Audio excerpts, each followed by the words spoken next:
Hello, welcome back to Ireland AM. Now, it's the nightmare of Irish people everywhere. And you kind of have to go in and go, oh, God, I kind of know this person, but I don't really know them. What are we going to talk about? Smalltalk. Lovely day. Talk. Very warm yesterday. Great dry. Oh, great dry. Come here, do you have a topic? These days you can talk about TV, it's amazing. 0896 111 111, your favourite subject for small talk. Love to hear from you. Yeah, here to discuss mastering the art of small talk, our content creator, Mary Clark Fitzpatrick, and life coach, Mark Fennell. Good morning, guys. Good morning to you. Mary Claire, let's start with you. What's your opinion on small talk? Well, I love to talk in general. Big talk, small talk. I never stop talking, but I think it's great. I think it's necessary as well to, at a base level to talk to people. When we were rehearsing in the green room before we came out, I mean, if we didn't small talk, it would have been very awkward. Small room. Yeah, exactly. But it is something like that, isn't it? If you're in a small space with somebody, if you didn't engage in any kind of small talk, you would probably go, God, they were very rude. Standoffish. Very standoffish. Yeah. They didn't even engage. And like if you just walked in and said, hello, how are you, good morning, and then sat there and didn't say anything. Yeah. To me, that's awkward. Absolutely. And I think it's nice as well because you get a feel for the person. I mean, at the base level, it could be just talking about the weather and the drying out. But at the same time, it's nice to get someone's humour. You can figure out, where they're coming from, even if it is just through the, how many pieces of washing do you put out on a Sunday? Now, sociologically, small talk is actually very important, Mark, isn't it? It's a lot more important than we realise. Yeah. So, lots of studies on this have been done about small talk and so forth. So, Harvard Business did a really good one, though. It was very comprehensive. They got two groups, and they said one group was allowed to small talk, the other group was not allowed small talk, nor were they allowed to pick up their phone. And they did a test each and every day with these two groups. And they found that by the end of the week, the group that small talked felt more relaxed on campus and more connected and had made more, should we say, connections. And the group that didn't small talk felt more, should we say, disconnected from the environment and felt a little bit awkward socially and even in the canteen. And what was interesting, from the first week into the second week, those that did the small talk felt a lot more at ease going into the canteen and so forth. And they monitored their heart rates and everything, and it proved that small talk actually makes you more relaxed, more connected. And you never know what opportunities it might raise up as far as conversations do go. So it's like a muscle we need to work, but it's hard at first and it is a little bit awkward, but it gets easier. And people sort of say, I know we blame COVID on an awful lot of things, but then that disconnect during COVID when people work from home and now getting back into it, are people finding it harder? Big time. And this is a big thing I was not ready for after COVID, because I work a lot with companies and teams and so forth. And I realised that a lot of them had anxiety around coming back to work. And it wasn't just to do the work, it was to be in an office again. And some of them, particularly in their 20s, had never been in an office scenario because they started working during COVID. Right. So they found it very difficult. What do I talk about and so forth? But I always tell people don't care what you know. They just want to know how much you care. So don't go in feeling you've to share yourself or be interesting.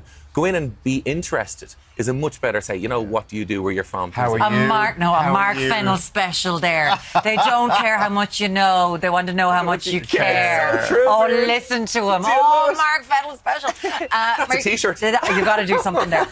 Like, Mary Claire, the interesting thing is, obviously, we're a small country, but a diverse country, right? Because there is a difference between urban and country areas in what it is that you do. Yeah. You're a country girl. I am indeed. I'm Midlands lady. You're a Midlands woman. So go on, the importance of small talk there and the difference there that you see then within, say, an urban setting. Yeah, certainly. I lived in Dublin for the last number of years, but I grew up in a very big family. I've got 52 first cousins, so small talk is a necessity to reintroduce yourself to someone you may not recognise. Where's Tommy Bow when you need him? 52 first cousins. When you get married, I can see the list of that wedding. I know, honestly. Yeah, so small talk was so important because, honestly, I met cousins at funerals that I didn't know were related to me. So if we didn't have that little bit of small talk, I would have been lost. Now, moving to Dublin, it's different because I feel like when you're from the country, you insert your sure look, sure listens, come here, what did I say? Whereas in Dublin, I feel the small talk is a slight bit more direct. It's a slight bit less of the talky bits around, if you know what I mean, the sure look, sure listens and sure... And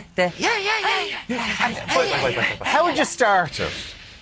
Would you say, God, isn't it lovely today? Isn't that gorgeous bit of sunshine? My mother is great. She's very direct. She'll go, remind me how I know you again. And I'm like, if I did that, I'd die. She's so great. She'll outwardly go, what's your first name? I'm trying to meander around to go, and that's right. And I try to get somebody else to reintroduce themselves so I can figure out their first name again. She's so direct, but it's in a good way. And I think it's because she's kind of direct with it, it's received well. I am in. I say, Carl, don't you? Or Mirren, don't you? So they'll have to introduce So they say their name. Yeah. I've used that once or twice. He is unbelievable. He'll dangle you. He throws you over the bridge every time, over the side. Not women and children first with this fella. It's a great trick. But that's interesting now, because I kind of think your mum is my hero. Like that sort of directness, but it is getting into the butt of the conversation, and then the small talk develops. And the person feels more relaxed. And like there's things that you don't do, like religion and politics, leave them off the cards. But you mentioned earlier on something you're watching on TV. There's a thing called form, right? It's called family, occupation, recreation, or motivation. If you just think that in your head, well, I talk about family or where they're from, occupation or hobbies, what they do recreation-wise, stuff like that, and then motivation or how did you get here? Use those as pinch points that you can kind of go to in your head with questions. But have an icebreaker. If you're going into a room, have an icebreaker that's not the weather. Have something you can talk about that will get a conversation. Like what? So what? Netflix last night. Did you see what was on the show? They say no immediately, and then that's have you watched it on Netflix? Or whatever else? And what do you watch? Do you not watch that? Other channels are available, like terrestrial television. Hello, Virgin Media 1 and Virgin Media Play. Did you watch Ireland AM yesterday? Did you see what was on Ireland AM this morning? Yes, Did you have a 99?